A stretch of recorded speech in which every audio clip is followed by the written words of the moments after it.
MLA గారి గురించి చెప్పే ముందు ఒక చిన్న విషయం, ఒక లాజిక్ చెప్తానేనండి. నేను 2014 నుంచి 2019 దాకా జనసేన పార్టీలో వర్కింగ్ కమిటీ ప్రెసిడెంట్గా ఉన్నానండి. జెండా గుడ్డ మాదే, జెండా కర్ర మాదే. జెండా గుడ్డలో యానం తెప్పించుకుని ఒంగోలు నుంచి మేము పార్సల్ తెప్పించుకునేది, మాకు పార్టీ ఇచ్చేది కాదండి. గుడ్డ కాడి నుంచి కర్ర కాడి నుంచి మాదేనండి.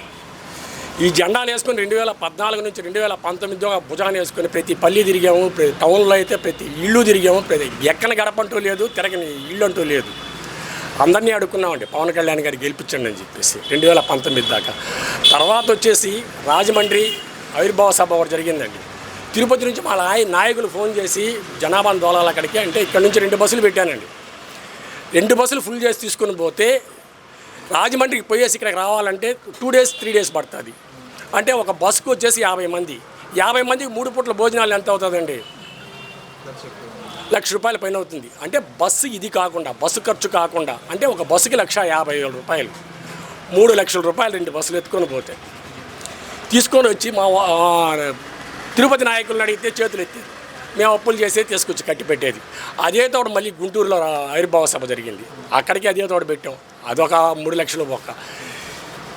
అంటూ అది కాకుండా జెండా దిమ్మిలు కట్టాం, మండలాలు తిరిగాం.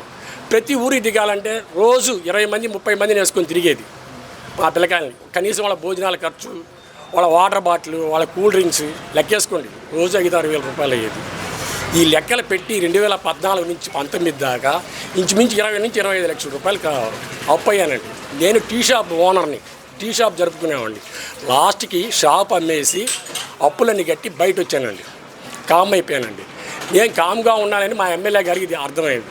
మా ఎమ్మెల్యే గారు పిలిపించి ఈ అప్పులు ఎంత ఉన్నాయి, ఈ పరిస్థితి ఏంది, ఎందుకు బాధపడుతున్నావు, నేనున్నానంటూ నా భుజం తట్టి నన్ను దగ్గరికి హక్కుని చేర్చుకునేసి నువ్వు భయపడాల్సిన అవసరం లేదనా, ఈరోజు కూడా నన్ను అన్న అని పిలుస్తాడు.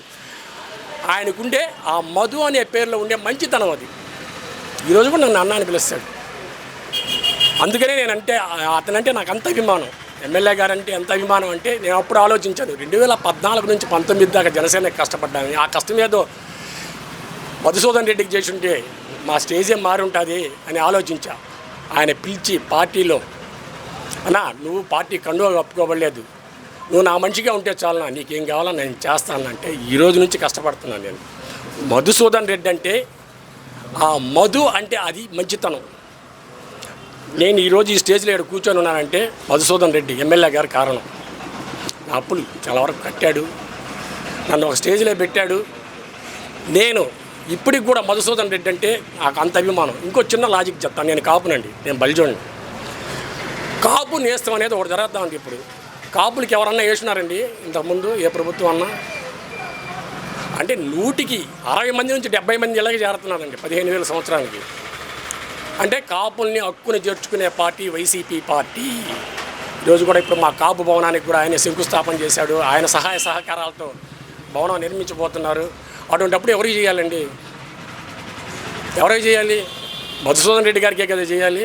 అంటే ఇప్పుడు పవన్ కళ్యాణ్ గారు కూడా పొత్తులతోనే వస్తాము ఖచ్చితంగా, అంటే మొన్నటి వరకు నేనే సీఎం అన్నారు, సీఎం అభ్యర్థి చూశానండి. 2014 నుంచి 19 దాకా పవన్ కళ్యాణ్ పరిస్థితి ఏందనేది చూసామండి.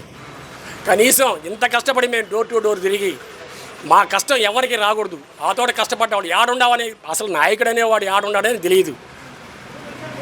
ఆయనకేం తెలుసు, ఎవరు కష్టపడుతున్నారు ఏం తెలుసు, ఎవరికైనా ఇస్తారు. పొత్తులతో చేంజ్ చేయగలుగుతాడు. ఒక గవర్నమెంట్ ఒక 2 సీట్లు వస్తాయా, లేదంటే ఒక 3 సీట్లు వస్తాయా, 4 సీట్లు వస్తాయా, దానికి మించి రావండి. నేను కాపుని విమర్శిస్తున్నానంటే దాన్ని బట్టి అర్థం చేసుకోనండి. ఈ రోజుకి ఇప్పటికీ ఎప్పటికీ మధుసూదన్ రెడ్డి గారితోనే నా నడక.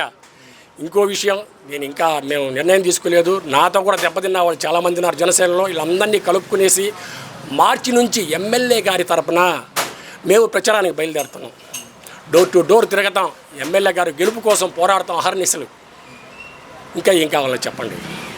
అతని మంచితనాన్ని గురించి చెప్పాలంటే చాలా ఉన్నాయండి. గుప్తదానాలు చాలా చేసిండాడు.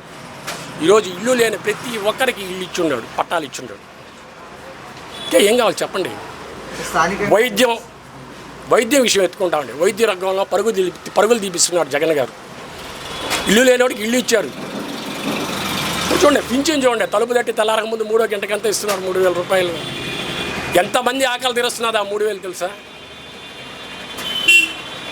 స్థానికంగా ఆయన చేసిన అభివృద్ధి పనులు డెవలప్మెంట్స్ ఏమైనా ఉన్నాయంటే ఏం చెప్తారండి? ఉన్నాయండి. ఇప్పుడు మాకు ఇన్ని సంవత్సరాలుగా శ్మశాన వాటికి లేదండి.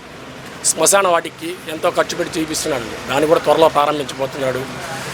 ఇంకోటి ఏంటంటే ఈ శివరాత్రి టైంలో రథం తేరు ఇక్కడ తిరగాలంటే చాలా ఇబ్బంది పడేది. దానికి కోట్ల రూపాయలు ఖర్చు పెట్టి అండర్లైన్ వేయించున్నాడు. ఇంకోటి ఏంటంటే ప్రతి పల్లికి జరగతా ఉండదు. అసలు గుళ్ళు విషయం ఎత్తుకొని ప్రతి గ్రామానికి ఎంతంత ఖర్చు పెట్టి ఎన్ని గుళ్ళు కట్టించున్నాడు. ఇప్పుడు ఇంకో విషయం, చిన్న విషయం, నియోజకవర్గంలో పేదలనే వాళ్ళు చనిపోతే ఎవరంటే 10,000 రూపాయలు ఎమ్మెల్యే ఇప్పటికి ఇచ్చింది. ప్రతి ఇంటికి 10,000 రూపాయలు చేరుతూ ఉంది. అదేవిధంగా ఆయన సొంత నిధులతో కూడా సాయం చేస్తున్నారని అదేనండి నేను చెప్పింది. గుప్త నిధులు, ఆయన గుప్తదానాలు చాలా చేసుంటాడు. గుప్తదానాలు చాలా చేసుండాడు. తెలియనాటి చాలా ఉన్నాయి. ఇప్పుడు నాకు చేసిన సహాయం కూడా నేను చెప్పుకుంటే తెలుస్తున్నాను. మీకు తెలియదు కదా. అందువల్ల కంపల్సరీ 2024లో మళ్ళీ ఎమ్మెల్యేగా గెలుస్తున్నాడు. మంత్రిగా నియోజకవర్గంలో పెడుతున్నాడు. కళాస్ నియోజకవర్గంలో అతనికంటే గొప్ప నాయకుడు ఇంకెవరు లేరండి. అంతకంటే నేనేం చెప్పలేను. అతను నాకు దేవుడితో సమానం. అతనికి చేతులెత్తి దండం పెట్టాలి.